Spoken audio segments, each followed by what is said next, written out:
And buonasera a tutti. Good evening, y'all. Thanks again tuning in for another episode of What's the Scoop, episode number 70. I'm Brian Scoop Woodhams. This is my buddy Brandon Furtado. Brandon, how are you doing, my guy?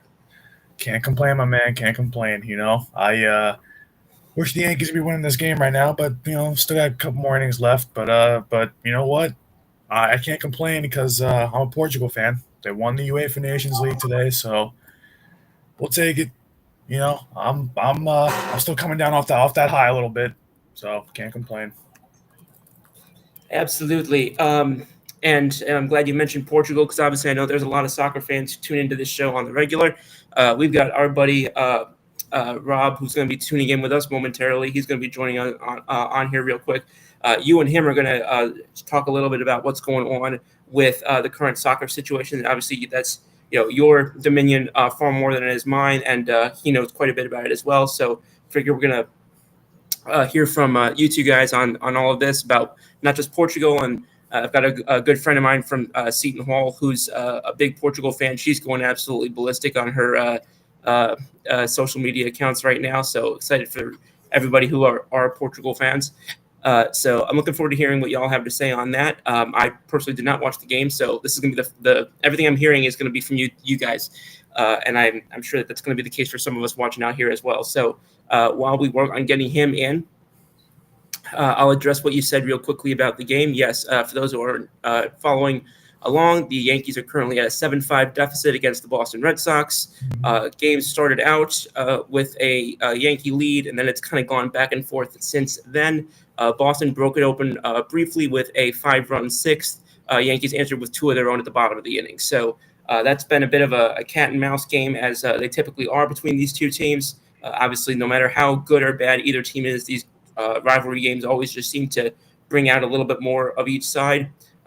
Obviously, to this one added a little bit more fire with not only the comments by Hunter Dobbins, who was greeted on his fifth pitch of the game by the 22nd home run by Aaron Judge, and then Carlos Narvaez, who's a former Yankee now playing for the Boston Red Sox, who came in and hit the go-ahead homer a little while ago. So plenty of fireworks in this game. The rivalry, seems to finally be having some fireworks like we're used to seeing. So excited to see that.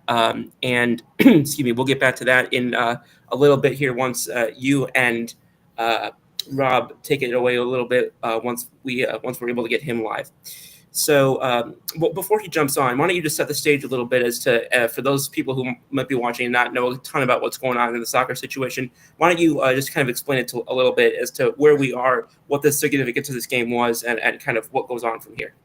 So it's not the biggest cup in the world. It's not the biggest tournament in the world. It's not the Euro. It's not the World Cup. But I would say it's probably about the third biggest,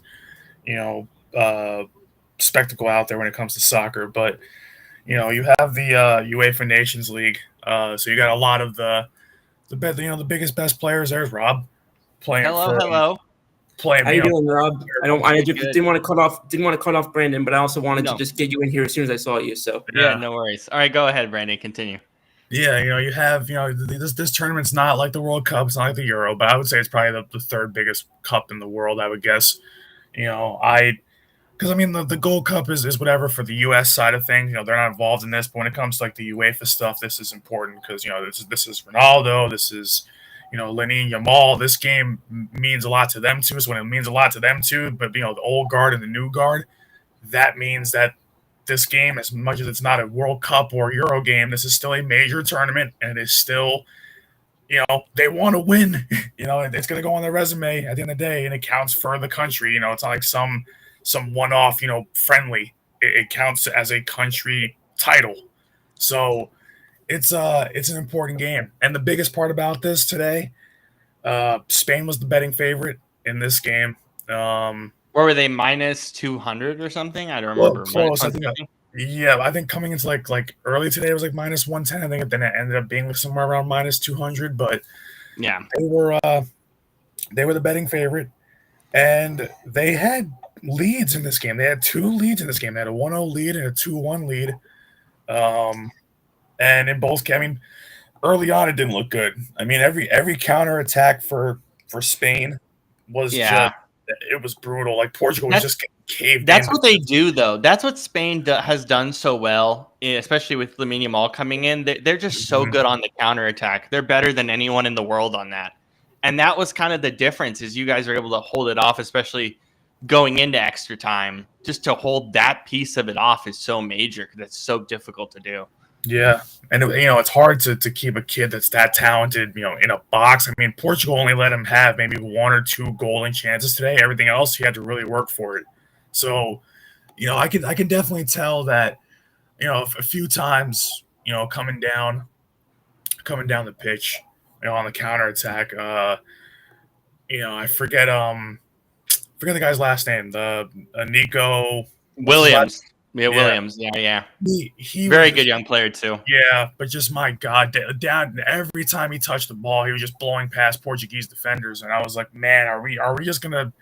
Is this gonna be a game where we're just gonna have to hope and pray to God that we can get the ball out of our own back, our own territory there? Like, I was watching it, and I'm like, okay, the back line is just non-existent now, and I mean, eventually they figured it out. But early on, it was a little bit ugly. It took Portugal about, I would say, roughly about 60 minutes to find their footing. And then I think, they came out in the second half and they played a much better game, much better. They had more chances, I think, in the second half.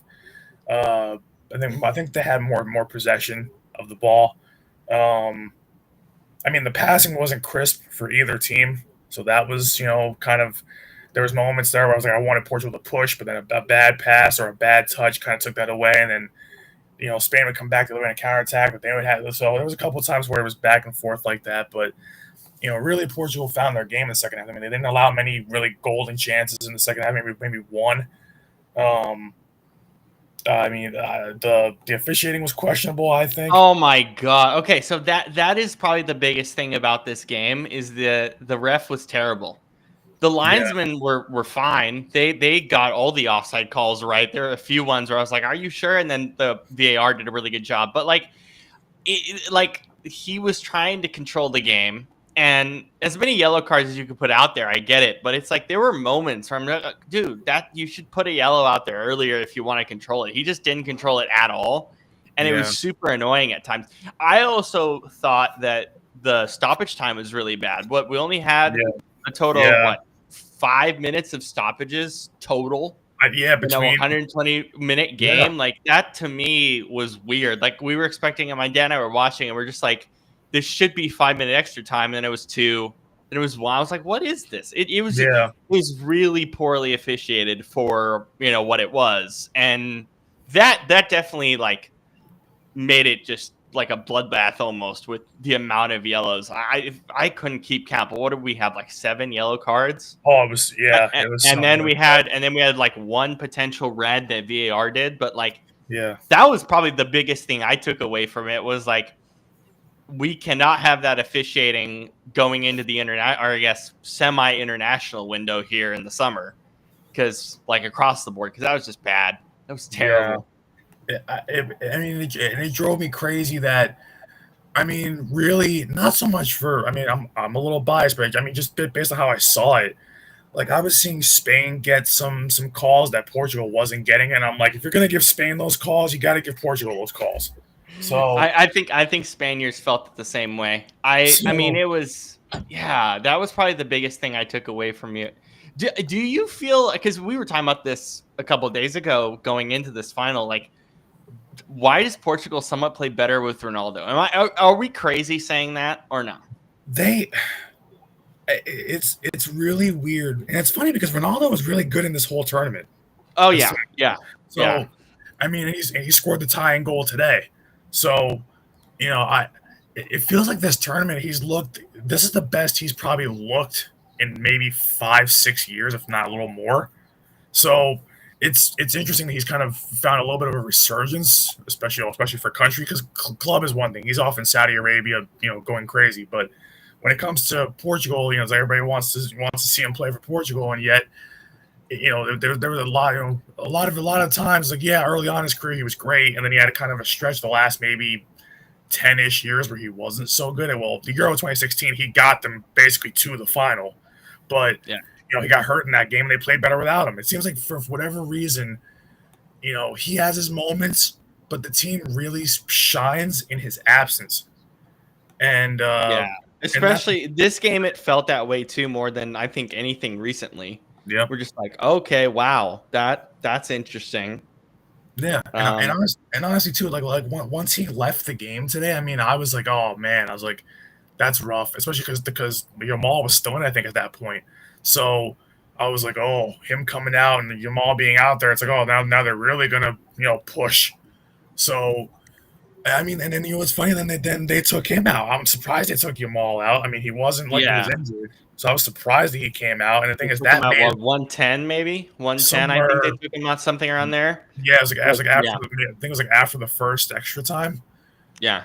So I was surprised by that, because now you won't have him for the penalty kicks. So now you don't have. So that's also made the penalty kicks interesting because you don't have Ronaldo or Yamal taking the kicks. Yeah.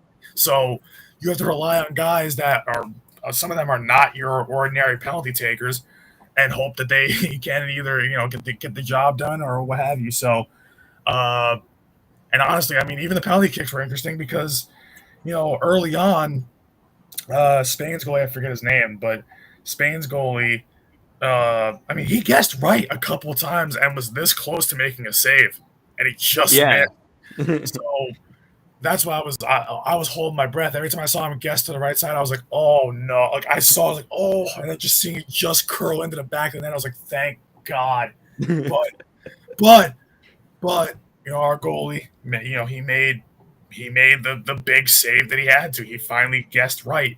So, I mean, see, penalty kicks to me, and here's where I kind of, I get kind of finicky with it. Penalty kicks have been the way they are for since since soccer has been a thing. Yeah. But I know it's a quick way to end the game, but I'm at this point I'm like, I want to see it moved back because I'm like, it's such a luck thing. No, it is. I don't know what the thing is. Like, I hear Dempsey talk about this. Actually, no, I hear Landon Donovan talk about it a lot more. I think Dempsey talks about it to some degree, but it's just I can't think of a better way. Moving it back just advantages the goalkeeper. Keeping it there advantages the tracker. It's not like I don't know. I think we just have to live with it the way it is. Like that's just what it is. It's something that I'm willing to accept in football. It's something I'm willing to just accept. It is what it is. There's no better way to do it. But it is the most. It's about luck, really. You have to guess one way or the other, and then you have to do the run-ups and stuff. That's what it is. It's like I'm like, to me, it's like an extra point in football. An extra point in football before they moved it back, it was almost automatic. You missed here and there, but it was basically almost automatic. Yeah, but the difference is that hurts there's no two people. It's just you and the goalkeeper. That's what I'm saying. Like it's just like, soccer players are so skilled to me that it's like scoring from there is just damn near automatic. I mean, you have the cases where sometimes it's not. They hit the post, whatever. But it's to me, it's just. You got to be like, everybody's like, oh, the goalie should have stopped this, the goalie should have stopped that. Like, the goalie has literally a split second to just guess which side the ball is going to. No, it's fascinating. I think what's more intriguing with anything with PKs is the run up. You saw it today. Yeah. I mean, you saw guys were being really slow. Guys were being fast, trying to get over it. Because, like, it's the mental hurdle of you're taking a walk, right from the halfway line pretty much. Yeah. All the way there. And it's like you have to really decide what you're going to do. And that's the difference to me when it comes to PKs. It's not the keeper.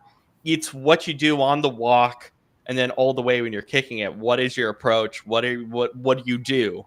And so that's why it's so difficult. But for 2026, I mean, this puts Portugal on a really good spot going into 2026. Of course, probably the last time we'll see Ronaldo on a major stage because he's not going to be at the Club World Cup. Because he just didn't sign with the club by the point or isn't choosing to.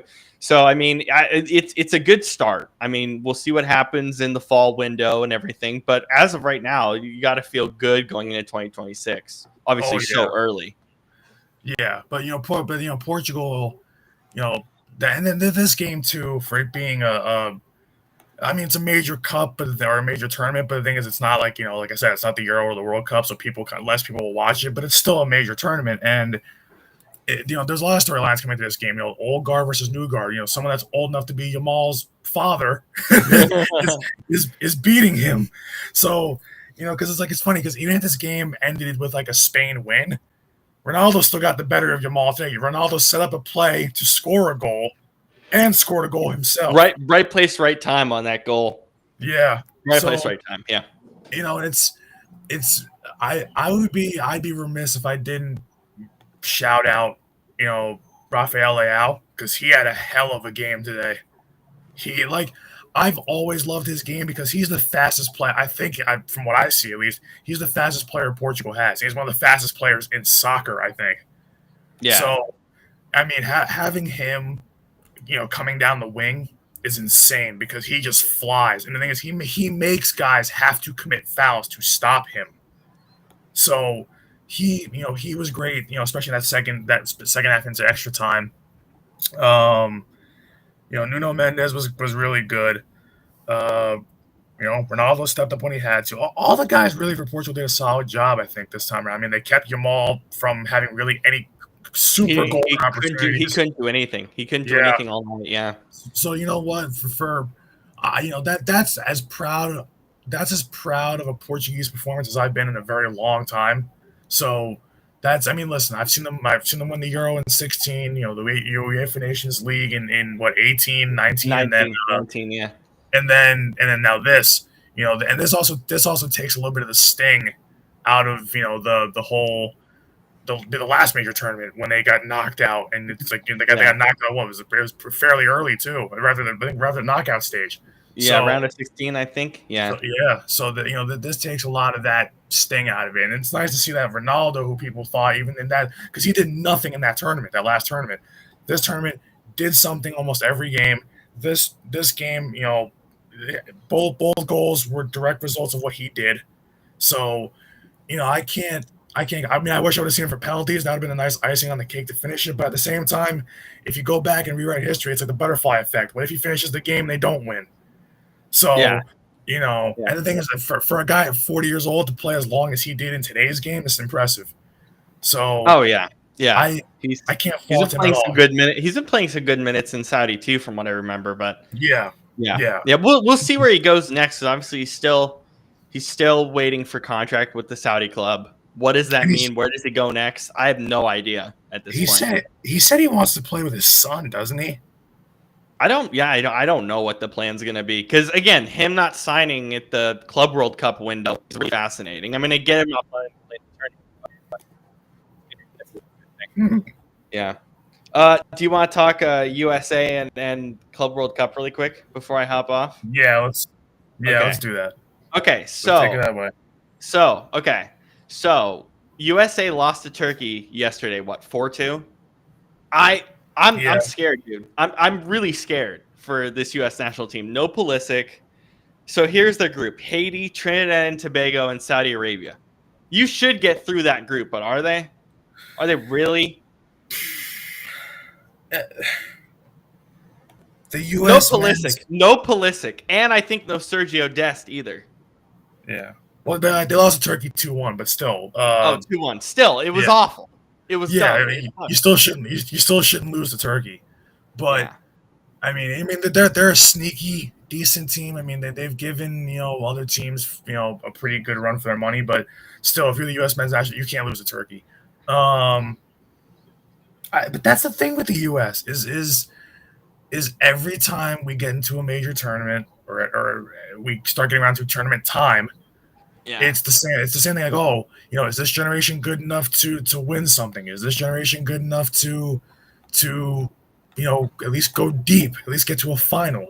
But every time it's underperforming. It's getting knocked out early. It's barely making it through a group stage instead of winning a group stage. That's the thing. This is Mauricio Pochettino, and this is something that the unfiltered soccer pod is about. Like, he's not going to know what his best 26 guys are going into the World Cup, with some of the best players on the roster just not being on the team for the Gold Cup. So that's also a major concern. you go into 2026 not really knowing who's going to be good in those situations. And for me, when I look at the Gold Cup, Canada is far and away the best team here, which is Oh, wild. yeah. They're far and away the best team here. Mexico's old as heck. They've been like that for a few years. They're not getting any younger. We're in what I guess is the new golden generation, quote unquote, but nothing special. Canada's the best team in CONCACAF right now. It's not even close. It's insane to me that, because I was talking to my buddies who are obviously, we're all Portugal fans, and we were talking about what the U.S. is going to do, and Eric, Rob, Eric was like, he was saying to me that, oh yeah, freaking the U.S. is should be like the standard when it comes to the Gold Cup, and it's like, yeah, they should be, but it's like that. He's like, oh, they always dominate that tournament. And I'm like, well, last year. I mean, look, like, Canada was really good. Canada, we finally saw Canada being Canada, like where they are now. Mexico, it's still Mexico. I mean, if we see USA Mexico, all eyes are gonna be glued to that. You never know how that's gonna go, but yeah. It's tough because that's what I was saying. I was like, not recently they had that hasn't been their thing, so it's just ridiculous. And by the way, I'm turning this Yankee game off. They're getting killed. So that's enough of that. But what happened? I don't have it on. Loaiza gonna give up back-to-back home runs, so it's 9-5. Oh, Jesus. Who gave up back-to-back home runs? Loaiza. Oh. Yeah, he hasn't been the same since he came back. I mean, he's had a couple good outings here and there, but it's whatever. He starts to find his way back, but losing 2 out of 3 to a bad Boston Red Sox team is not good, especially at home. I got next weekend, so it could get worse if next weekend goes bad. Oh, jeez. I definitely. Oh, is it gone? Might be fan interference. I don't know. It might be fan interference. We'll see. It's close. Let me know. When it comes to soccer though, and when it comes to the U.S. men's national team, I can't get it. That's why I root for Portugal and not for the U.S. men's national team. At least I know Portugal can make a run even when they're not expected to. The U.S. men's national team constantly underperforms. Yeah, and it's massively been for years now. So it's like you can't get excited when you watch. Same thing even with U.S. men's hockey right now. Losing in the Four Nations. So it's just tough that a lot of the U.S. national teams are kind of not getting the job done. But they just did for the their international tournament not too long ago.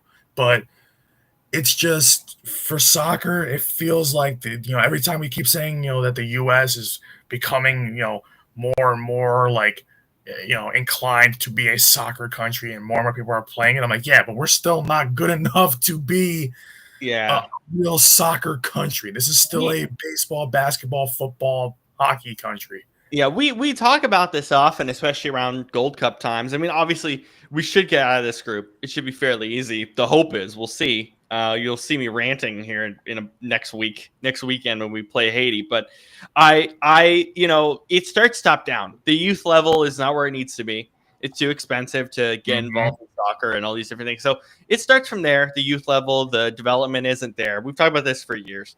It's really frustrating. It really is. And here's the thing. Even if you get out of the group, if you have a bunch of ugly games, which the U.S. is very likely to do, will you really be happy about it or think they can make a run? No. No. What I'm scared about, not only if we lose a group game, right? Like, what if we draw? Actually, no, we're playing Trinidad and Tobago to open up. What if we draw to Trinidad and Tobago? Yeah, and you very well could. You very well could. If that happens, panic. We're already panicking, but like, even without our best players, this is not a team we should be losing to. So I'm scared. Like, we have Switzerland coming up in our last warm up. I don't know how that's gonna go. And then it gets ugly. For the Club World Cup, what are you watching?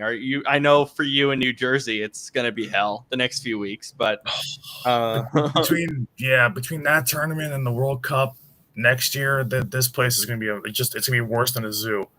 You won't be able to travel. You won't be able to travel in this state, and I've said that 1,000 times. Holy great! It's gonna be bad. Yeah, it's just It's not gonna be fun here in Seattle either. I don't. I mean, I'm a little bit on the outskirts, but I may try to go to a game, but because like the lower tier games. But I mean, for the Sounders, you have Atletico Madrid and PSG in the same group. That's gonna suck for us. Chelsea has a pretty easy group. It's going to be interesting because I expect most of the A teams are going to be playing in this tournament, right? So yeah, some of the like that Atletico Madrid PSG game is going to be good. yep. Obviously, for you guys up there, Porto's going to be big because Porto's got a couple of matches in New Jersey. I think them and Benfica. So, Jesus. So a lot of the Portuguese over here be fighting each other. You'll see the Ironbound and Newark, go up in flames. But yeah, I mean, other than that, I'm really just waiting for the group stage to kind of fizzle out. We'll see if there's any upsets or anything to talk about over the next few weeks. But at least for the club, I think it's going to get interesting once we hit the knockout stages. Yeah, just to see what happens there. I'm gonna watch it because of Benfica and Chelsea. But yeah, Chelsea is a remarkably easy group. It's so fucking easy. So honestly, I might not even watch until they get to the knockout stage because I'm like, you know what? I'm like, they should kill their group. But so I'm excited for it a little bit, especially if it's going to be obviously here in my area, 15 minutes from my house. But will I go to a game if it's Benfica or Chelsea? Maybe, but the traffic. I mean, concert traffic here is one thing. International soccer traffic is another. So. You're not going to be able to move when the final comes there for the club and the regular. Yeah, not at all. I won't even be able to drive to work, and work is 5 minutes away from here. I will not even be able to go to work. Oh my god, Scoop, do you have any soccer questions? Because I know you're like confused about some of these pieces that we're talking about. Were you ever sitting in class and you're like, I don't even know enough to know what I don't know? That's kind of where I'm at right now with this stuff. So I respect it.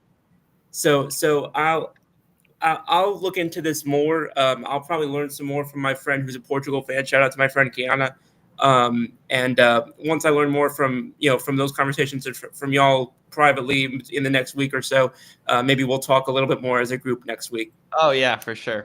Well, what do you guys have coming up? Are you guys talking about the NBA Finals being a blowout at this moment? Yeah, a little bit. Talk a little bit about NBA Finals. We kind of have already covered the Yankee Red Sox. To some extent, we might talk a little bit more about that. I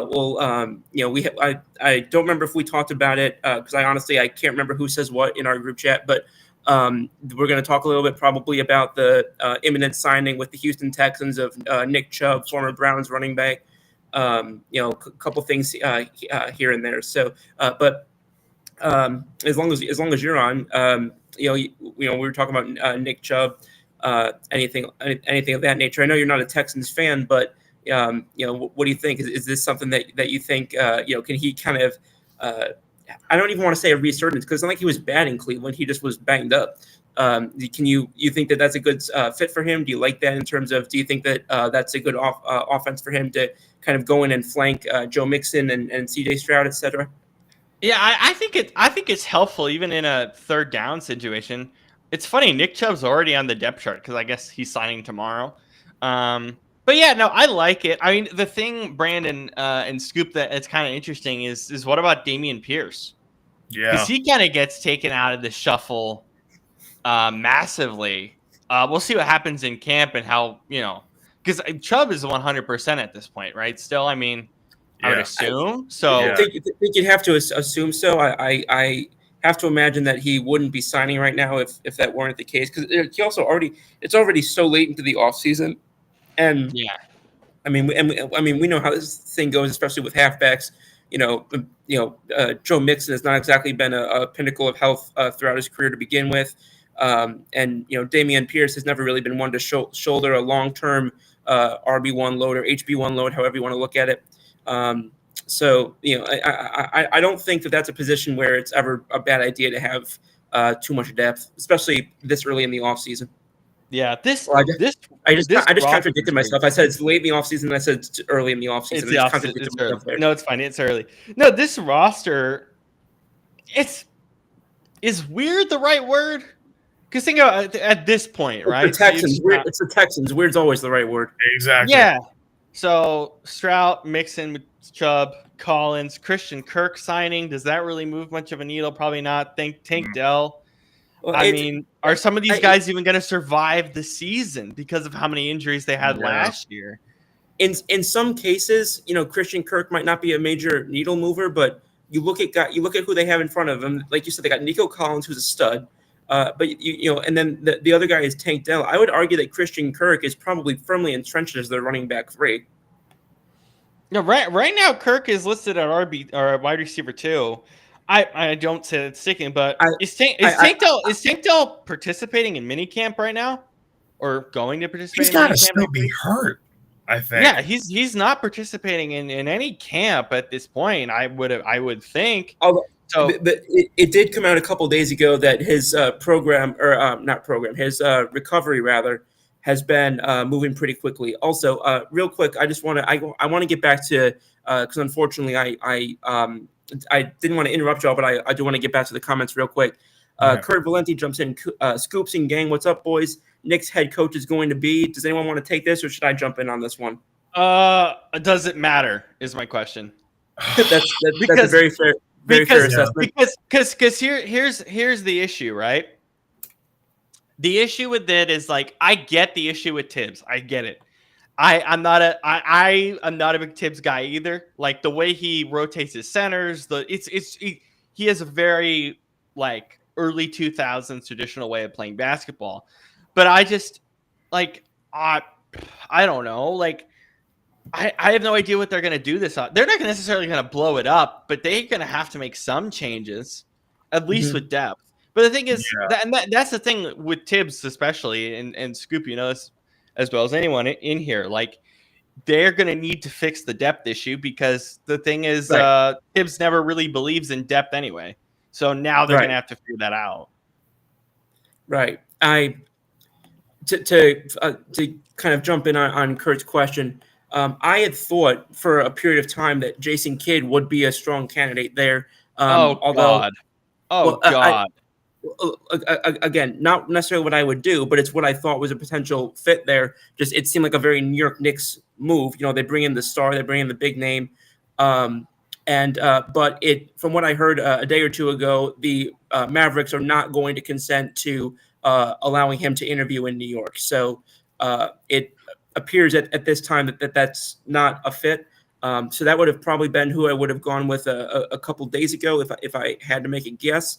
I think now, and maybe this is a little bit chalky because, again, this was a big name that was just let go, in the past couple months.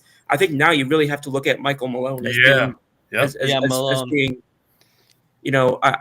especially just, how often is it that a playoff head coach, a recent playoff head coach, a recent champion head coach, I know that obviously you have to have a fall off to be ousted, but how often is it that a guy like that, comes up, and, becomes available right as these guys are on the come up, right as these guys are right in the middle of their window, like Kurt always loves to say, what's the phrase that he uses? There's no such thing as not buying time. I wish I could remember his phrase. Kurt, if you're still there, I don't know if not free time. Shucks, I'm blanking on his phrase, but basically what he says is that, even if things are moving, faster than you expected, that doesn't, you're playing with house money. That's what it is. Yeah. He basically says he doesn't believe in playing with house money. And that, if you're moving faster than you expected to, then you got to capitalize on that. And you shouldn't just say, these are free games. It doesn't matter what happens, basically. So that being said, I think that you got to capitalize on that with somebody who is, a coach who has recent winning experience. And I think it's hard to get closer to that than a guy like Mike Malone. And it's not just that. That's the only guy I would vouch for, right? That's the only guy we would feel comfortable with, I think. He's got to be the choice. I feel like it can't be. I feel like it can't be anybody else. He's got to be the only guy you have to aggressively pursue at this point. Not just because of the fact that he's a champion, things like knows what it takes to win, and got fired for absolutely no reason. He's got ties to this area. He's born and bred New York City. He's from Queens. He went to Seton Hall Prep in South Orange in New Jersey. Yeah. So, and on top of They that, were he using was a Knicks assistant coach at one point too. they were using similar logic to that about Jay Wright potentially being a fit, but that was thrown cold water on was pretty quickly with that one. Yeah. I like him. I like him better at CBS anyway. I don't think he needs to coach anymore. I don't think he can. Those last couple years at Villanova were kind of rough compared to where it was. But but Malone to me has to be the guy. I just cannot see it being anybody else because the thing is, you got if you're the Knicks, you got this close to winning it all, or not winning it all, but you got this close to making the finals. You had your best season in God knows how long. The 70s? Yeah, since 73, since you won the title. So at that point, or what, maybe like the early 90s when you were fighting with the Bulls and the Sonics and teams like that. I mean, that's maybe it, but it's still, that's over 30 years ago. So, I look at it two different ways. To me, I'm like, is Tibbs the answer? Is Tibbs the answer? No, he's not. Not for New York.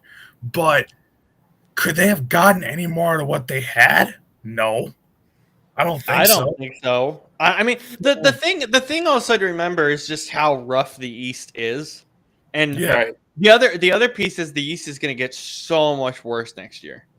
Yeah, because I mean, as a whole, the free agency is really bad. The second apron stuff is going to be a huge issue in the next few free agent classes.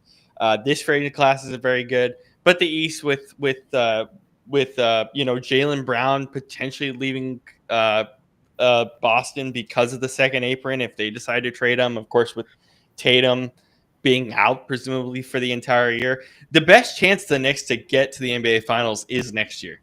Yeah. Depending on what they do in the offseason, depending on what they decide to do. To me, that window to get there for them, well, yeah, they got to have a big offseason first and foremost, but the window for them to get there, to me, especially with Cat being older and the other guys just not being, I mean, listen, they're solid players. They're not championship caliber players. Josh Hart's not a championship caliber player. OG's not. OG's nice, but he's not. A lot of these guys aren't. They're just not. But Brunson's the guy that makes the team go, and Cat's decent, but he's getting older, and he showed that against Indiana. He was gassed. He looked slow. Certain times it looked like he was taking plays off. So, he had a couple nice efforts, couple nice games, but that was about it. So, to me, when I look at the Knicks, you don't have the roster right now to get back there. Yeah, the East is weaker, so you should still finish as a top 3 team in the East. You absolutely should.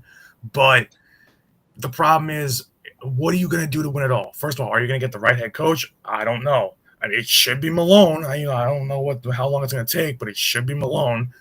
And then what are you going to do in terms of your depth, which you had absolutely none this past season?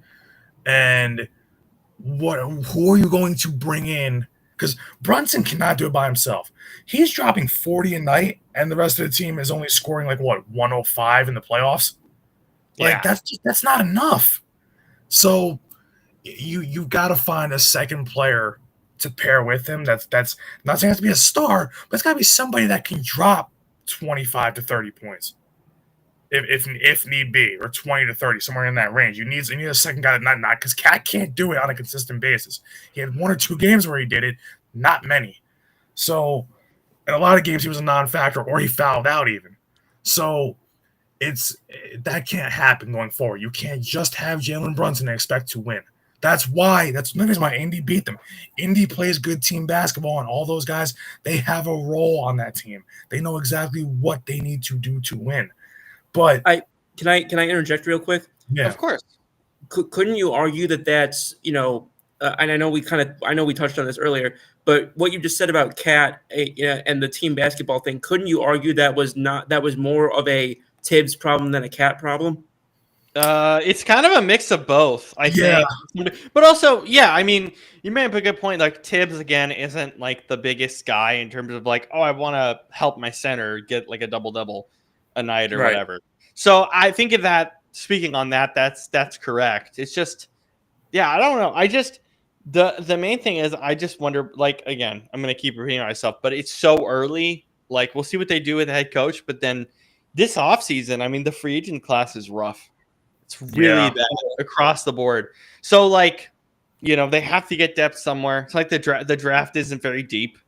The draft is what Right. 3 years. So it's going to be interesting. But again, the main thing, again, the major caveat, the major asterisk behind all of this is going to be the easiest the Eastern Conference has been in so long. Yeah. So you got to do something with that. Because And the main piece of this. Your only competition now. I mean, your only real competition now is the Cavs, who you beat. I mean, not healthy, but you beat them, and Indiana. Cavs and Indy. So it's like, Yeah.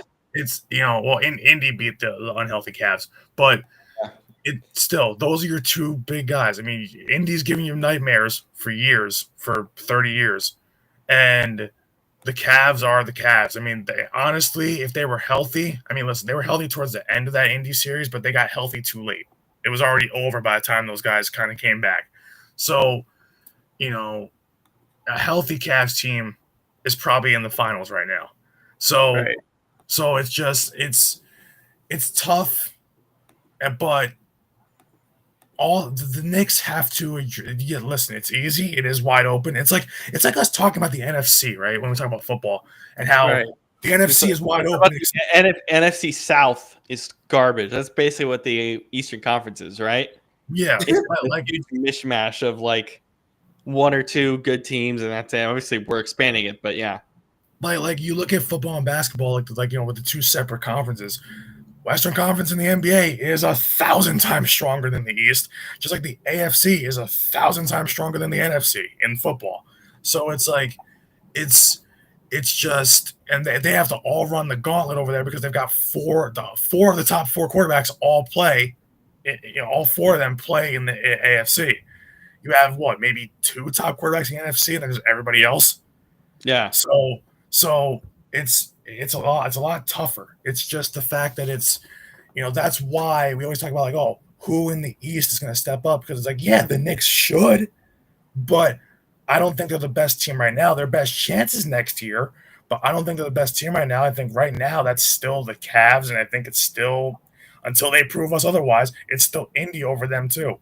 Yeah. So I mean, the NBA Finals, I'm going to be honest, the more I watch Game 1 and Game 2, I mean, the Pacers came back. Who knows what happens in his last 12 minutes since we're talking, but OKC is going to win this with flying colors, I think. The more I watch it, the more I'm like, they are miles better, and it's not even close. Like, honestly. yeah. Unless fourth quarter magic, Pacers doing what they do. But is that really going to last 7 games? I don't think so. Yeah. It's like, we were talking about like how, like Boston blowing games to the Knicks and how we're like, that wasn't going to last. But it was like, the more you watched Boston, the more you're like, there's just problems with Boston that OKC does not have. It's like, yeah, OKC, blew game 1, right? But at the same time, they were the much better team for 99.9% of that game. Yeah. Can I put up 2 NBA questions here? One about the Celtics, and then one about the Celtics, and then one about my Pelicans. Okay. First and foremost, the Celtics. Am I in the wrong for saying that Jason Tatum? I know that they won a ring a couple years ago, but Jason Tatum is not a 1 on a consistent championship contending team. Am I wrong on saying that? I mean, the issue with that is I don't know what he's going to do healthy. This is almost a conversation we have to talk about in 2026. Because how healthy is he going to be? What is it? It's a torn Achilles, right? I mean, that takes like 2 years, right, to come back from in full, really. So, and that's the concern with Boston is like considering where they are in the second apron, they're just insane in terms of the second apron. They probably have to get rid of Porzingis for whatever cents on the dollar. They probably will have to do the same thing with Brown. I mean, if we look at 2026, like the issue is no matter what you feel about Tatum, he's going to have to be the number one there with a much worse class of players behind him because of what's going to happen in the second apron this offseason. And that crap.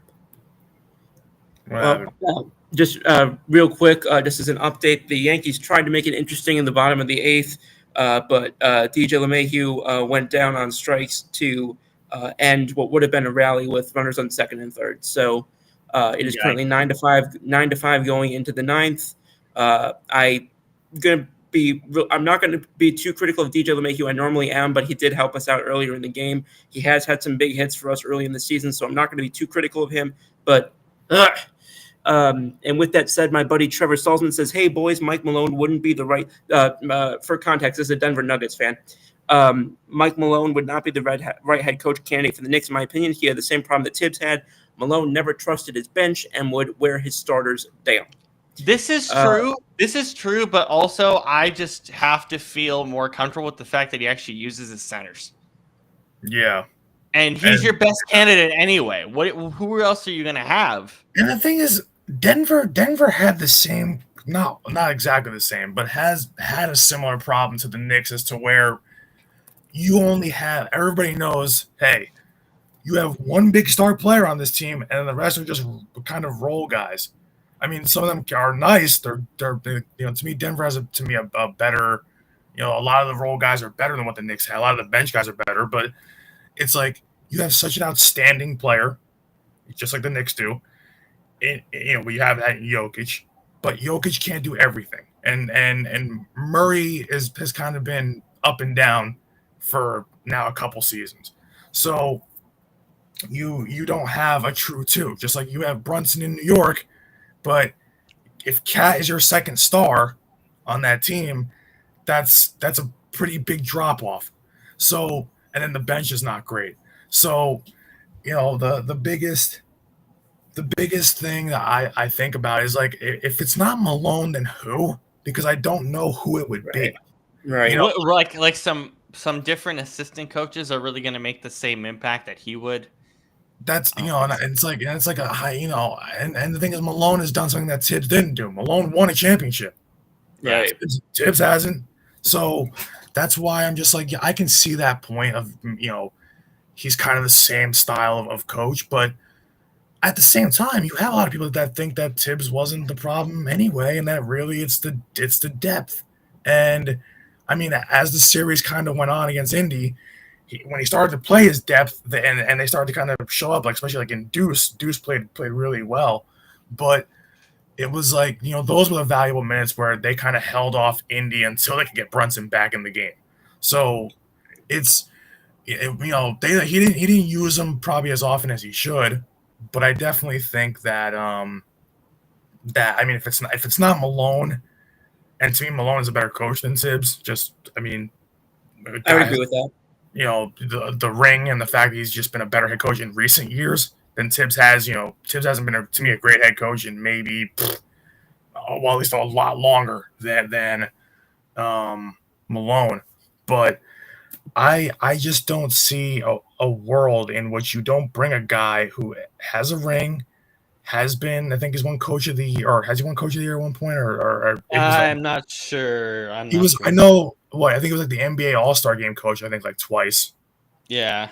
So there's, that's still something. It's not great, but it's still something. You talking about Coach Thibodeau? No, Malone. Sorry. I don't remember. I can't remember for sure, but I know that it's, to me, and the thing is, when you have a guy that has also the connection, the homegrown connection, I like to favor kind of guys like that because they know the area, they know what they're getting themselves into, they know the fan base, they kind of know the team, keeping close tabs on them. I mean, you got to when you're in this business, but especially when you have a homegrown guy like that. So I don't think it'd necessarily be bad. I like I said, I can't see it being anyone else right now. I don't see another emerging candidate that has a track record like that, or a better track record that's going to make a difference. I think Malone is probably your best shot right now. So just to answer that earlier question, Malone, not a coach of the year, but two-time All-Star head coach, 19 and 23. I want to jump on this question real quick from Kenny Kirkpatrick. What's up, Scoops and friends? Keep up the good work. Thank you, Kenny. Hope you're doing well. Hope work is going well. Question, Scoops, if we can make the money work and find a third team, would you give us Zion Williamson? I don't mean to sound like a smartass, but depends what you're giving us back. You can't. No team can do it under the second apron. No team can do it under the second apron. Who's going to do it under the second apron? On top of the fact that he has rape allegations. Sorry to bring that up, but it's there. Yeah. Right? Who's going to do that? Yeah. And again, also, this is in no way to delegitimize that, but that's on top of the fact that you were already dealing with a guy who, there were conditioning questions. There were questions about, his health and his availability. We always say the best ability is availability. From what I know, Mr. Dumars has already spoken to him about his conditioning, about his expectations. My guess is what they'll try and do, assuming he's eligible to play to start 2025. What they're going to do is they're planning to go into the season with him available, with him, being, part of the starting rotation. My guess is that if it's another crap season to start out of the gate, my guess is that they try and get something going at closer to February. That would be my guess. And also seeing what they're able to get with the draft pick early in this draft. I don't know what it is with my teams. My teams have crap draft lottery luck. Pelicans fell, the Flyers fell. This is why I don't play the lottery. But How is in the all seriousness, Mississippi lottery? Give me that again. How is the Mississippi lottery? I don't know. I haven't played. I've been down here almost a year. I haven't played it, and I don't intend to anytime soon. Yeah, Kenny, going back to what you were saying, again, it would depend on what we're getting back. It would depend on, like you said, if you can make the money work, which is already a major if, and find a third team, another major if. Would I give Zion Williamson to the Knicks? I would get, and this is just me. I'm not and I mean, it's not like they're even rivals in different conferences, but I'm not somebody who believes, you can't trade with that team, you can't trade with that team. If I'm confident enough in my abilities to go out and scout, to go out and put together trade packages, I'm trading with whoever's giving me the best deal back. I don't care if you're my biggest rival. I don't care if I don't see you, for another 2.5 years. I'm trading him to whoever's giving me the best package back, the best value back, if it's actually fair value. I'm not just going to trade him for the sake of trading him, even though he's ticked me off for the last 2 years, even though he's available once every, 5 months. And even though he's,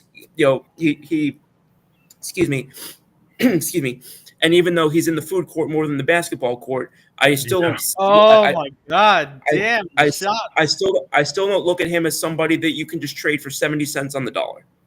Yeah, no, I agree, but I think you're right. I think it would happen in February. I just think it's impossible. It's one of those deals. Nothing's impossible in the NBA, but. Yeah. Brandon, in fairness to Kenny, he also was saying if you can make the money work and find a third team. So yeah. I was operating under those hypotheticals. Yeah, which I think 100%. I get it. You have to operate under those, but again, realistically, Brandon, that's tough. It's really hard. Right. Just trying to get through the rest of the comments here real quick. Trevor says, with how the CBA is constructed in the NBA, you have to get creative with adding depth and having a bench. Pacers and OKC both have a lot of depth throughout there. And also, the OKC, I think, ended up being what the Sixers thought they were going to be with the whole process thing. When you go in, they got a lot of unheralded draft picks. They hit on a lot of those draft picks. It's like Jimmy Johnson said, not only did you get all the picks, but the key is you pick the right players.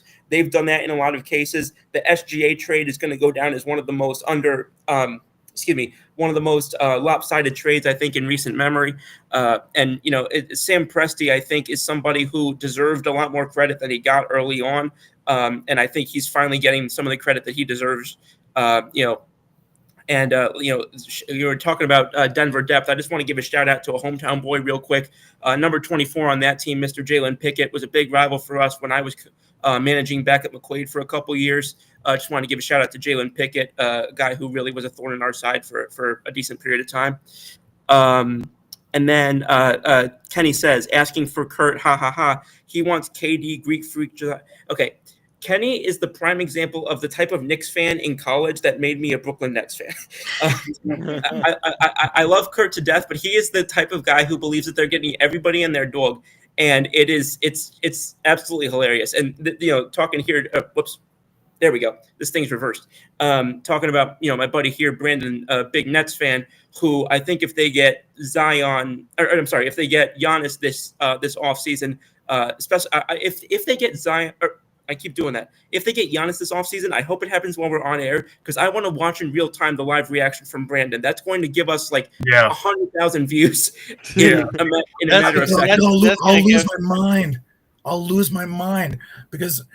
And this was a question that's been posed on every Nets social media account that I follow too. There's so many fan accounts that are and big fan accounts too that post Nets news, and they're oh, how would you feel if the Nets got Giannis? And it's a whole bunch of people, but it's the accounts will post why they want it, and then you'll see in the comments 30 people in a row say we don't want him here, and why don't you understand that?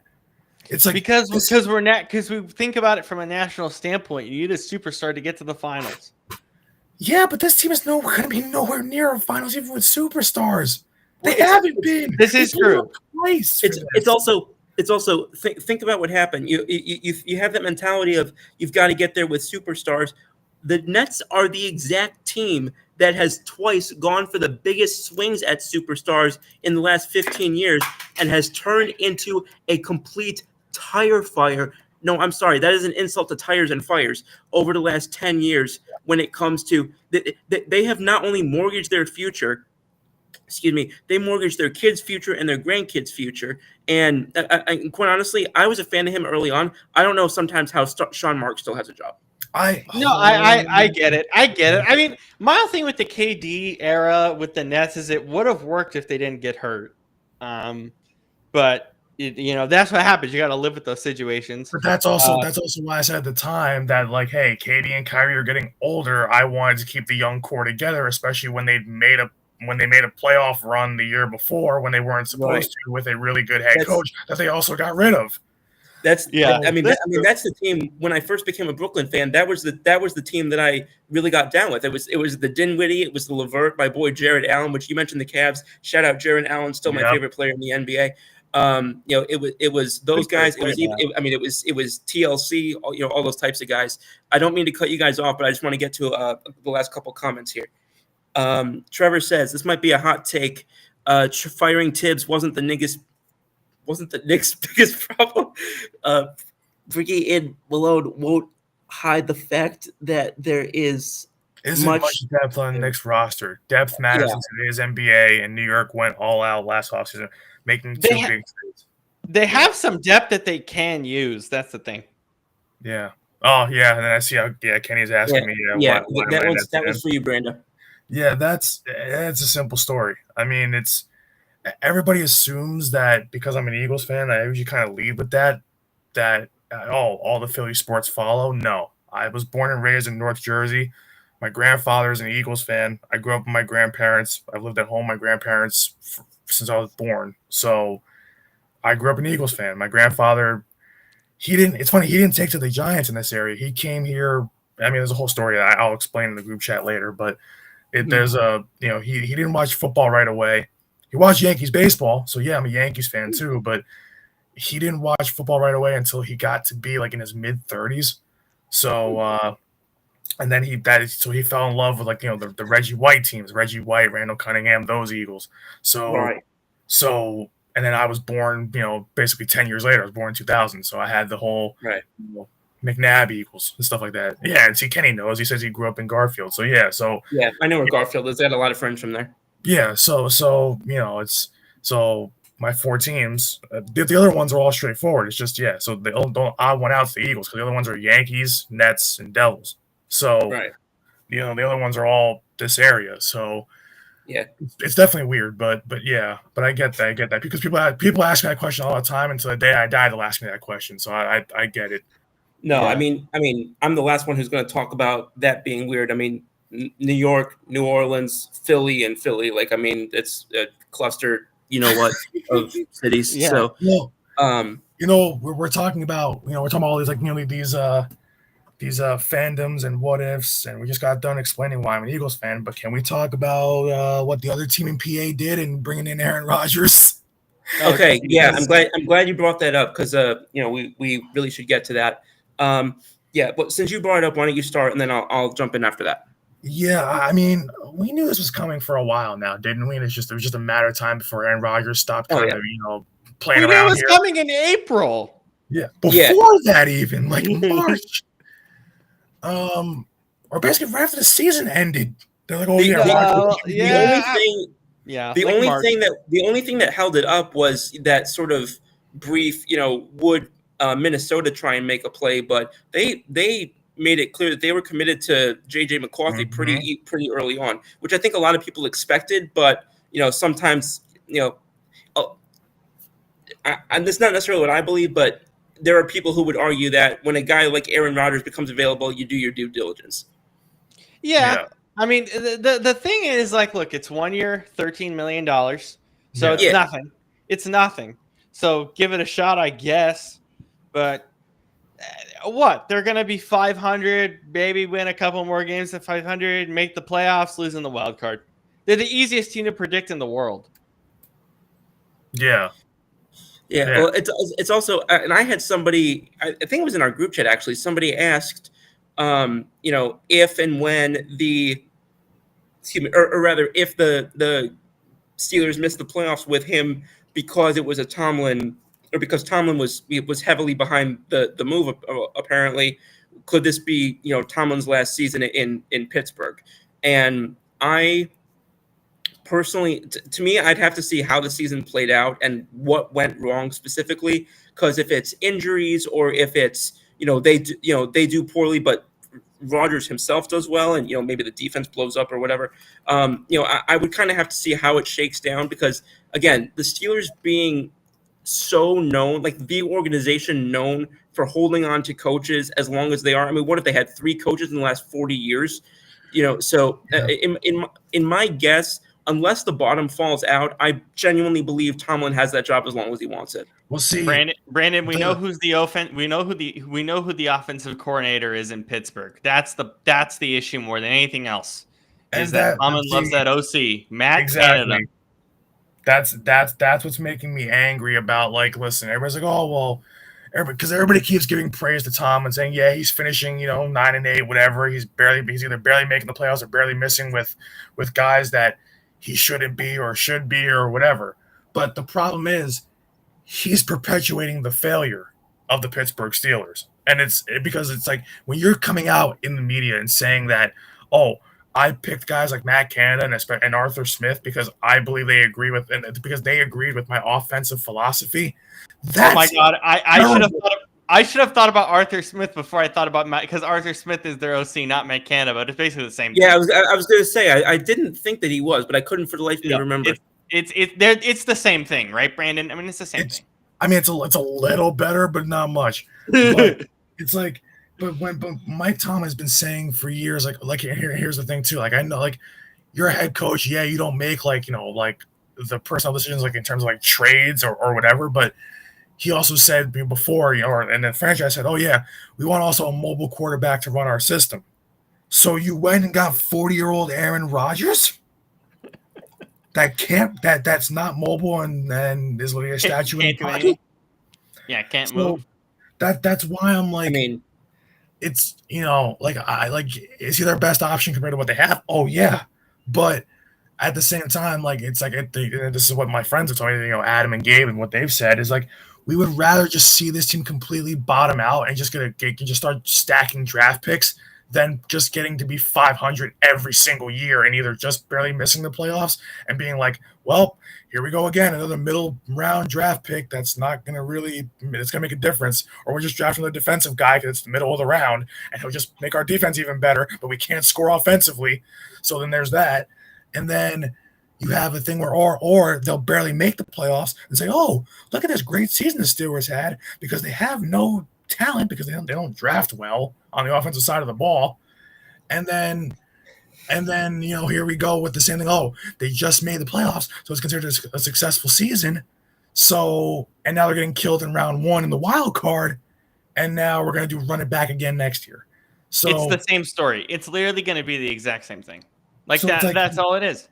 So I get they want to hang on to Mike Tomlin, but at what point do you say enough's enough? At what point do you just be like, okay, well, we cannot win with this. This is not winning football anymore. It's good enough football for what it is, but it's not good enough in terms of what the Steelers are as a franchise and organization. They should be a Super Bowl contender. They're not even on our radar at all. Like almost ever. Yeah.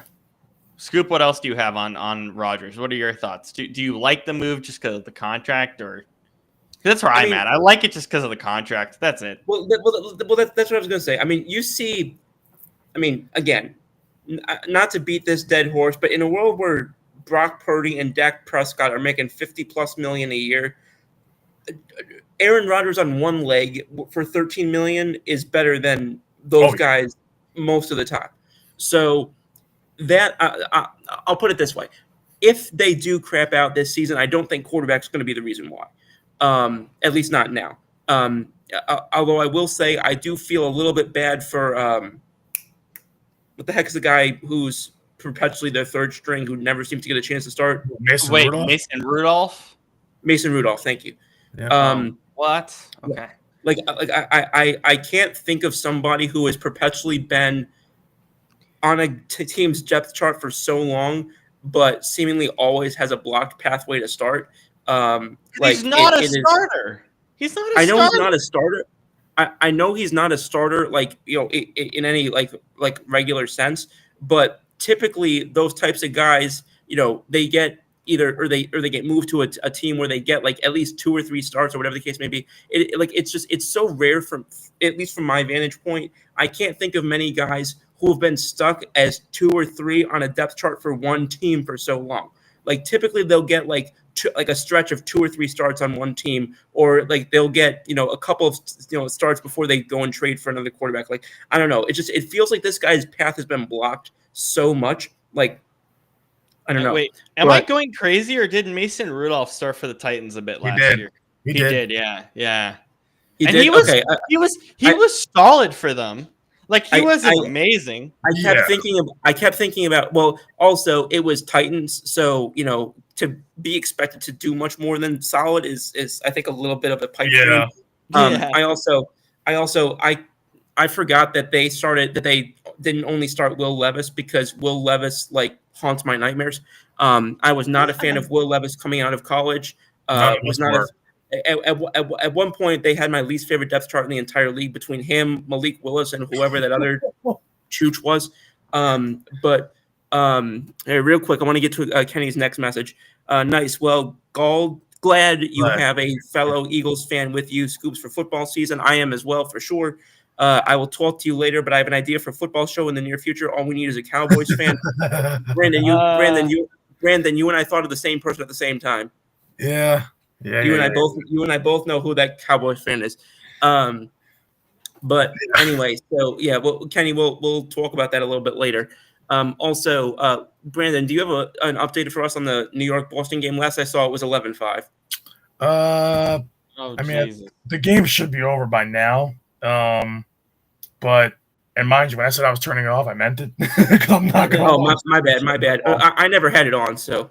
No, it's the bottom of the 9th right now. It's still 11-5. It's 11-7 now. 11-7. 11-7. Oh, it's 11. Okay. Because Aaron Judge homer. Oh, my God. At least I can celebrate that. Now he's tied for second with Ohtani because Cal Raleigh refuses to slow down and hitting 10,000 home runs this year. Why did we draft Cal? How is that dude hitting? And again, keep in mind, this is happening at Safeco Field or whatever the hell it is now. T-Mobile Park. Yeah, that I call this is the most boomer thing about me is that I'll call every stadium what it was in 2014. That's not boomer because here in Seattle we hate that it's called T-Mobile Park. It should have been Safeco still. I forgot that you're from Seattle. Whoops. Yes, but yeah, the fact that Cal Raleigh is hitting that many homers into I don't know if I don't think that they've changed. They're still considered one of the most pitcher friendly parks in the league, right? Right up there with AT&T Stadium or whatever the hell that one is now. Oracle Park. Oracle, yeah, I think so. But Cal is changed. I was talking to Shane about this, our buddy Shane, who's in our chat. He's He said like he changed his like motion for batting. That's like a huge reason he's hitting. His motion is way different than last year's. Because I'm saying that there's no way this guy for the last few years, and I said it, like his batting average has increased dramatically. His OPS dramatically. Like the power was always there, but this guy was hitting like 220. And now he's hitting 270. So it's like, and the Mariners still aren't a fun baseball team. Driveline or like one of those. Like, I wonder if he went to like Driveline or like one of those. Yeah, I think he did. I think he did. Yeah, I think he did. That makes sense. but like, Have either of y'all ever seen that MLB Network thing? And I know Yankees fans have mixed feelings on Josh Donaldson. I still am a fan of his. But have y'all ever seen that interview or that segment that Mark DeRosa did with Josh Donaldson, where Mark DeRosa basically says, you know, if there's a 10-year-old watching who's playing baseball, give them something to go out and work on. And then Josh Donaldson says, if you're a 10-year-old and your coach is telling you to get on top of the ball, tell him no. No, that's funny. It is funny. And he basically says, because, ground balls in major leagues they're outs. They don't pay you for ground balls. They pay you for doubles. They pay you for homers, which, again, you can hate the approach of, everything's, everyone's hitting under the ball. Everything's got to be an extra base hit or a home run, but there's not a single thing incorrect about what he said. You know what the saddest thing about Cal Raleigh is, though, right now, in terms of just his play, is he's insane this year. And it's like, what, in the last 15 games, the Mariners are 4-11? That's what I was going to say. They're not when you asked me that, when you asked that question, I was going to say, is it that he's on Seattle?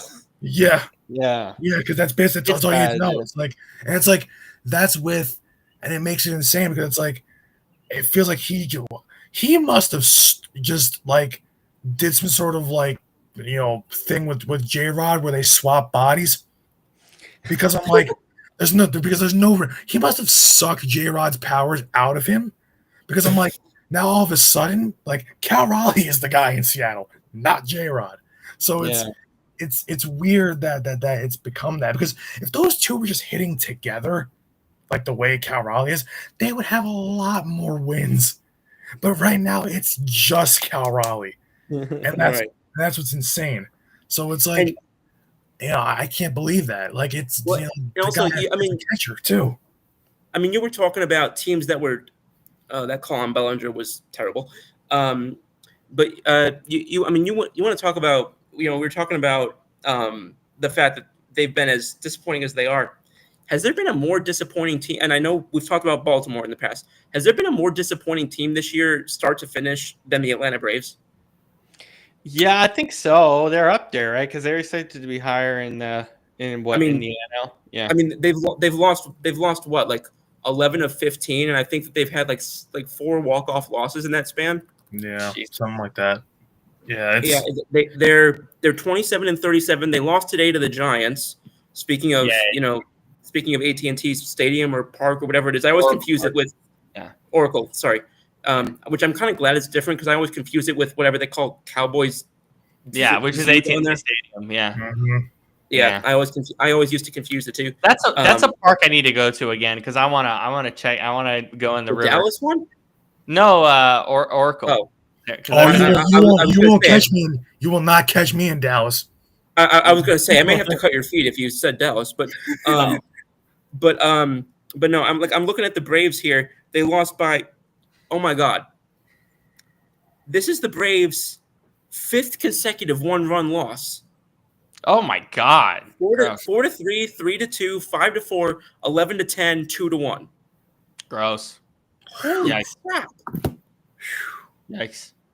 That is insane. Good God! I mean, I know that they were bad, but and Kenny says Orioles have been disappointing for sure. Yeah, definitely. Do that for the Rockies, please. Oh my goodness! Are they still on pace to set the record for losses? Yeah. Okay. The White Sox are going to get let off the hook so freaking badly just because the Colorado Rockies are, in my opinion, bad. They are remarkably committed to the suckage. It is absolutely insane to me. Like, I have seen the Chicago White Sox, I've seen the Miami Marlins. I've seen the Pittsburgh Pirates, which, by the way, I have nicknames for all these teams. I just can't say them on air. And then Man, I Paul look around. Skeens pitched again really good, and they still lost. It's like Jacob deGrom all over again with the Mets. It's the same thing. The fact that Paul, like, oh man, free Skeens should not be a thing at, what is he, 23? I think he's younger than me, and I'm 24. yeah. I'll be honest. That's my biggest problem with Major League Baseball right now is I can't watch it because half the league is crap. Oh, it's so bad this year so far. It's unbelievable. Like half the league is not worth watching. It's insane. That's not how a sport should work. The older I've gotten, the less I have a ton of sympathy for fans of quote unquote small market teams. I have almost no sympathy for those owners because if you are Bob Nutting, if you are Bob Castellini, which of course both those cheapos names are Bob, but you've got Bob Castellini, you've got Bob Nutting, you've got Jerry Reinsdorf, and then we've got a guy whose last name ends in Dorf. I mean, these jokes write themselves, but it just looking at all these different guys, and actually, I don't know if you heard about this, but Reinsdorf apparently is going to begin the process to sell to Toshiba, the owner of the Phoenix Suns. So we'll see how that transpires. But Ishbia? Yeah, that. Sorry, I said Toshiba. Whoops.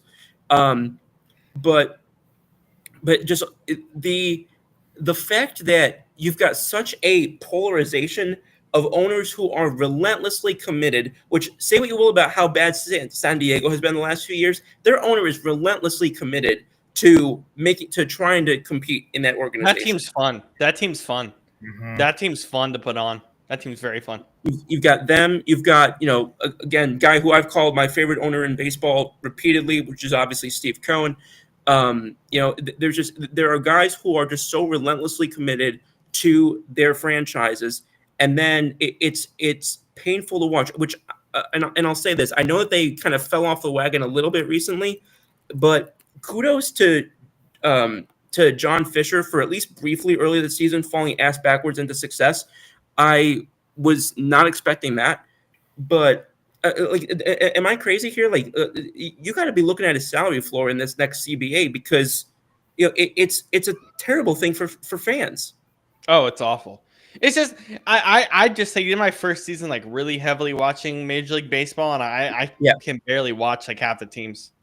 I literally can't. Right. I literally have no incentive. I mean, the only ones you have to worry about pretty much are the ones that are at the top: Dodgers, Mets, Yankees. Padres are fun. Padres, Diamondbacks, maybe Cubs right now. They're playing really well. There's only like a real Royals, Guardians, like those are the teams you have to watch. But because outside of that, no one else is making the World Series. It doesn't matter. It's bad. I'm remarkably impressed by the Detroit Tigers. Yeah, Detroit's been solid. Yeah, see, Detroit to me though, it's like. I don't think they're smoke and mirrors, but like, yeah. Hold it. Yeah. There you go. Yeah. There you go. Kenny says, guys, got to run. Looking forward to what you guys will talk about on Wednesday.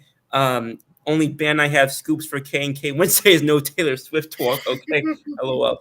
There you go. Yeah. There it is. Just that, and we'll move on. I'm a fan. I love not a heavy one though. Not a heavy one. Not like not one that follows the fan pages. No, fuck that. No. This is anyone who's like a heavy Taylor Swift fan. You got to relax. I'm not a heavy Taylor Swift fan. Like you said, with the fan pages and everything. Like there are people I know who are angry. There are people I know who will look for like every single like. What do they call them? Even I don't even remember what they're called. Like little small things. Yeah. Yeah, and I'm like, please get a hobby. But yes, but yes, but at the same time, but like for example, like I will go and like when I'm like either studying or working, whatever, I will go and listen to one of the old albums. I love the old albums that she put out and such. And I was happy to Yes. I was happy to see what came out last week about her music. This is entirely your topic. I could not care less about Taylor Swift. Swifty Scoops Boys is a nickname he was given. Yes, this is in fact true. But Rob, I do want to say just want to say thank you for, and I know it wasn't necessarily in your plan to be on for the whole hour, but I'm very grateful that you were. It was a lot of fun having you on.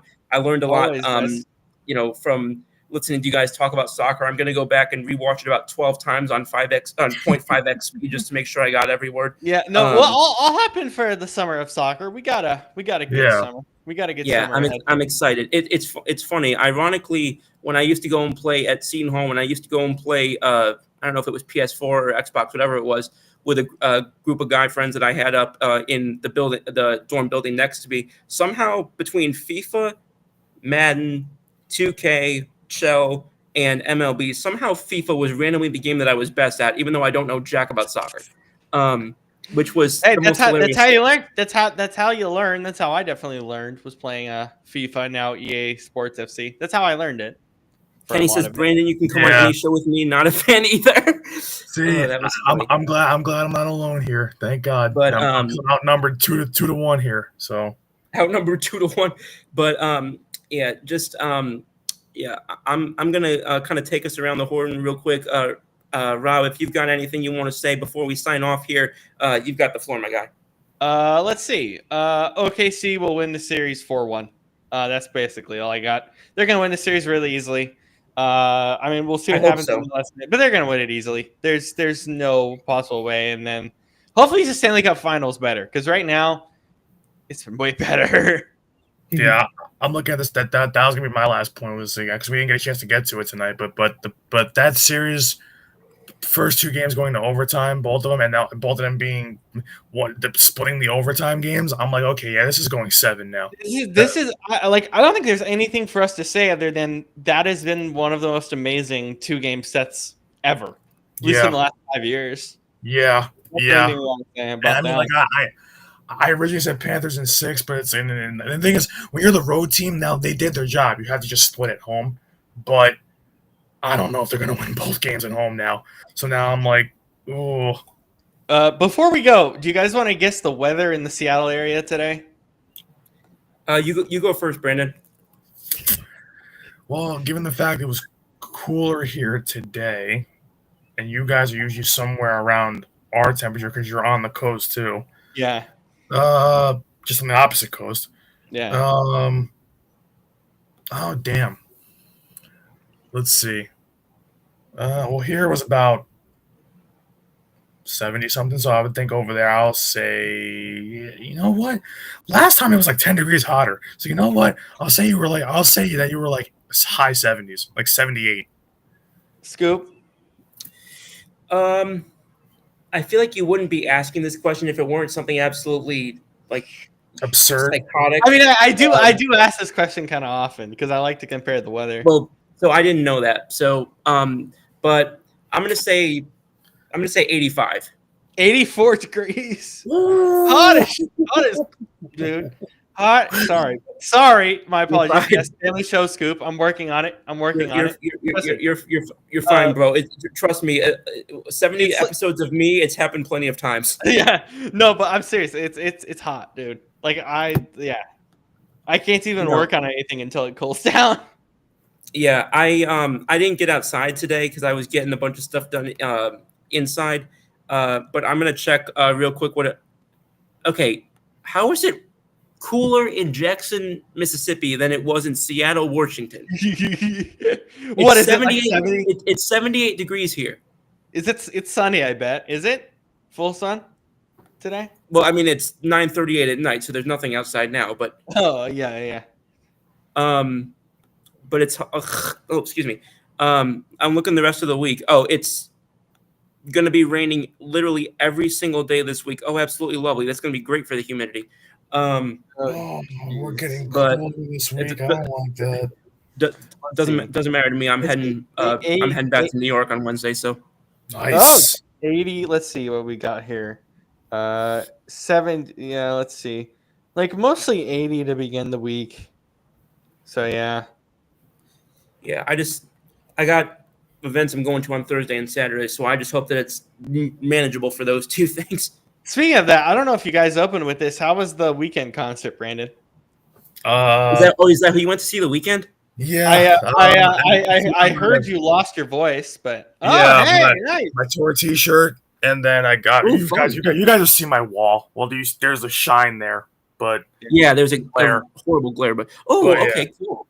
Yeah. Let me just start. Let me just end by saying that it was probably one of the top 3 concerts I've ever gone to, and I've gone to maybe 20 to 25 concerts in my lifetime. That's top 3 easily. It was bro.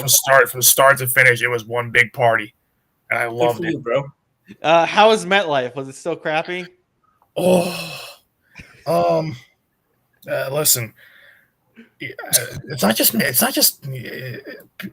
I'm an Eagles fan, yes, but I've lived in this area, my whole life.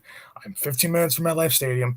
Here's the problem: Giants fans don't even like MetLife Stadium. Jets fans don't like MetLife Stadium.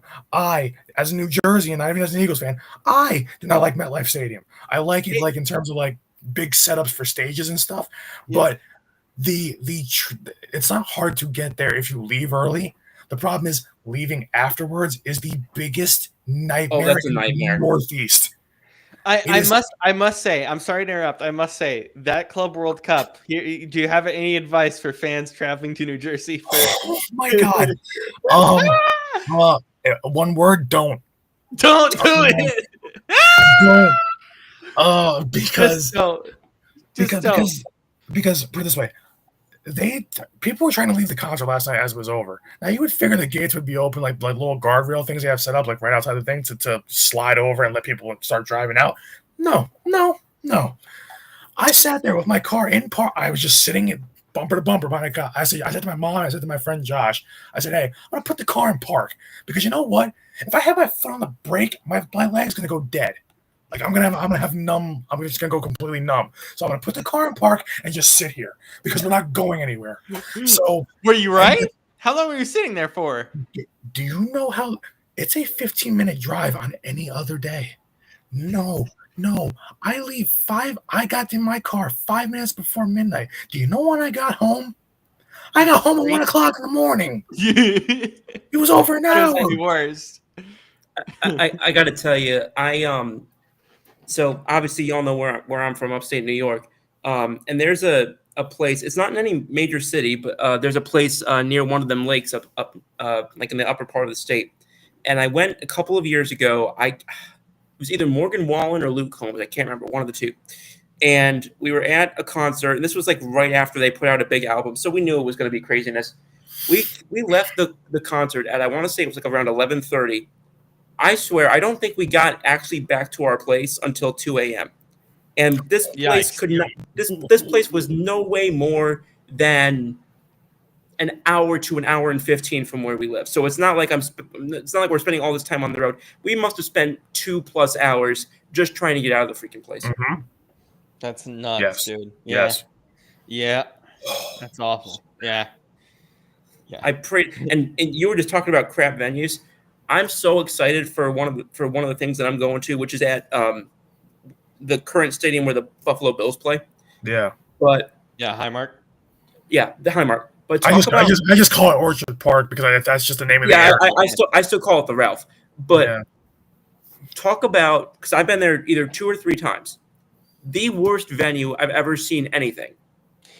It feels like I'm watching from an airplane hangar. Oh, I apologize, Scoop, but are you excited for the new stadium then? Just to get something new and fresh in there? Be 100% honest with you, I don't go enough to really care that much. I'm happy for Bills fans. I'm happy for Bills Mafia because obviously I have a ton of respect for that fan base. And I also, quite frankly, don't know a ton about what the differences are. So again, I'm happy for them that they're going to get the upgrade. But me personally, I don't think that I'm going to go enough where I'm going to have a major opinion on it. Again, obviously, I come from a place where there's a lot of Bills fans, so I'm happy for them. Yeah, I'm just glad they need an upgrade. It's been too long.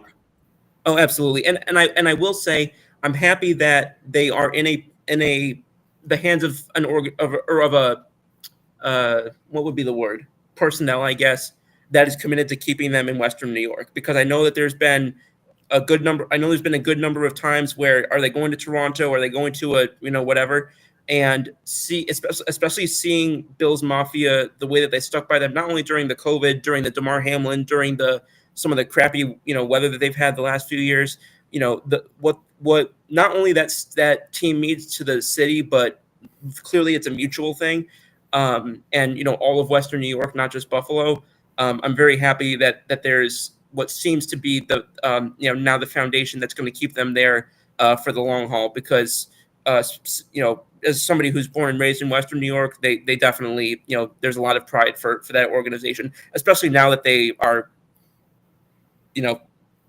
worth amazing, worth being competitive season in and season out on the football field. Yeah, this new stadium is gorgeous. I mean, I cannot wait. You keep bringing it up. I'm going to pull up pictures real quick here. No, I'm gonna send it to you right now. I just found the renderings. Look in the chat. Thanks. The renderings are gorgeous, dude. I mean, this stadium is gorgeous. This is gonna be awesome, dude. Here, I'm looking right now.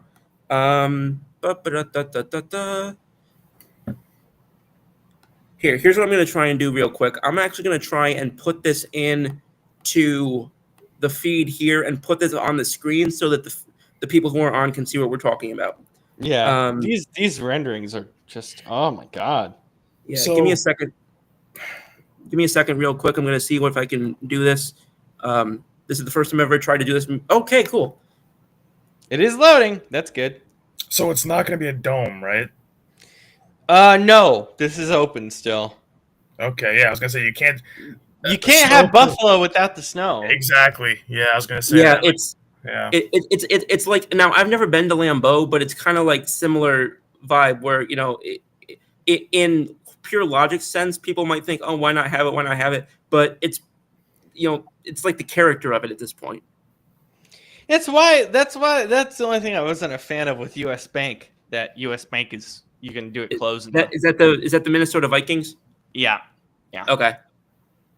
I'm good when it comes to baseball stadium names. I'm a little bit more iffy when it comes to NFL. Yeah. But no, this is quite nice, and that's just the outer view, but the interior looks just amazing. Here, I'm gonna try and get a couple more pictures going on here, because that actually was remarkably quick to do. I didn't expect it to be that quick. Yeah. Hey, we're learning on the fly here. Yeah, this is literally the first time I've ever done this. So y'all are on for the first time that I've been able to do this.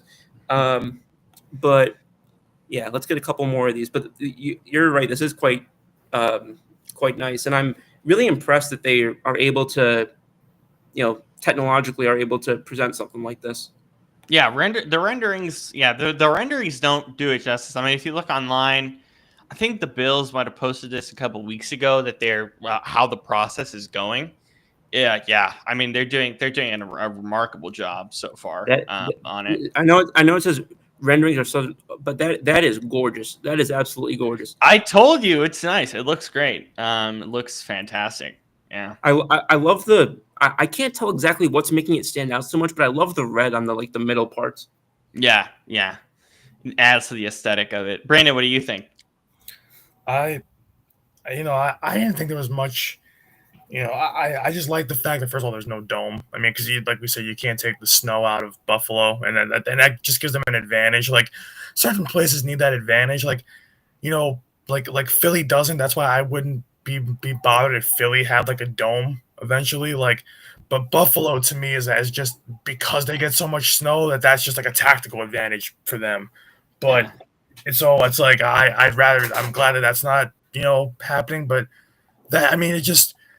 That's the way a lot of these stadiums are starting to trend nowadays. Like this kind of like bigger, grander, open look feel, and I honestly I like it. I mean, it's building stadiums like that. It's incredible. I mean, it's a lot of money, but it's incredible. So it's right. And the thing is, Buffalo deserves it, especially because they've been such a high powered, top caliber kind of team since Josh Allen's been in the league. So it's definitely worth the money. It's definitely worth it to put it in a place where, Bills Mafia can really they enjoy Buffalo Bills games, but to really enjoy a game, really Yeah. ramp it up and stuff. So that's Mhm. gonna be fun. That's a great looking stadium. Yeah, it looks great. It does. Although I obviously have to say, it still ain't the link. It's never the way. It's never gonna be the link. But excuse me. I went to Rob. Brandon, I'm going to want to give you your chance now. You got any last thoughts or comments to leave before I take us out here? I mean, it was going to be the whole Panthers Oilers series, but Rob touched on it before I kind of got to it. No, go ahead. I mean, do you think it goes 7, right? For sure. I mean, originally I said Panthers in 6, but then just seeing how these first 2 games have gone, I'm not sure. The only way to me that it goes 6 at this point is the Panthers have to take the next 2 at home. If they don't, then it's gonna go 7. So it's tough because I want my prediction to be right. Also, I picked the Panthers to win it all this year to run it back and win it all, and now I'm like, both these games have been dicey for both teams. Now it's like this has just been great hockey back and forth. So Right. I mean, I think it's just gonna go 7. I mean, I still think that Florida's the better team. I really think that still. Just they have just so many Edmonton's got the big guys that we know about. Of course, they've got Draisaitl, they got McDavid. They've had an incredible series so far, but Florida is the more physical team. Florida has so many different guys that can beat you in different ways. Sam Bennett's lethal. Brad Marchand gets under your skin, but he's still really good. Can provide some goal scoring as well. Bobrovsky has. I mean, people thought. I think, what was it like that the early part of this year? Oh, maybe he's starting to get washed up, and now all of a sudden he's back to being Bob again. And I mean, what is it? They've got so many guys that are so good. Marshall not being on Boston still is a weird thing to my brain. Yeah, it's definitely weird. It's like, and then I think about it was like when we traded G. Yeah, I still can't. It still takes me a while, for a lot of players leaving teams nowadays that I'm just like, wow, they're there now. But it's like you just don't hear about them anymore. But Brad Marchand's making an impact. I mean, we hate him as Devils fans. He's one of their most important players this Cup run. He's been huge. Yeah. The Metro doesn't like Brad Marchand for obvious reasons. But at the same time, the guy's still a great player. He's a guy that you don't like him if you're going against him, especially if it's a rival team. So obviously Boston, against New Jersey and the Rangers and the Islanders and the Flood. And so no one liked him. But if he's on your team, you love him because he's a damn good player. So, that's he is, to me, is right now is probably the kind of the key in the ignition. He's the thing that makes them go right now because they were good before. Adding him just makes them that much better, and it makes them probably more dangerous than they've ever been, even last year when they won it all. So I think that's he's so good. I even said at the start of these playoffs, I even said that, if Matthew Tkachuk was healthy, which he was training to be, we weren't sure he would. But I said if he was, which he ended up being, the Panthers would get this far and probably win it all. And so far, that's been happening. Florida's gotten contributions from everybody on that team. So, Barkov's another one. So there's so many guys top to bottom. I think just they have the best probably roster to me in the entire league. They've got the best depth. They have some of the best goaltending.